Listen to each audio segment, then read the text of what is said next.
Today we'll talk about how can you disable your profile on your Hang app. We will to figure out the solution or know how you can do that on your app.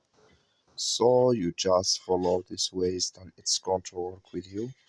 All you have to do, so you just go down here, you click on your photo profile down here.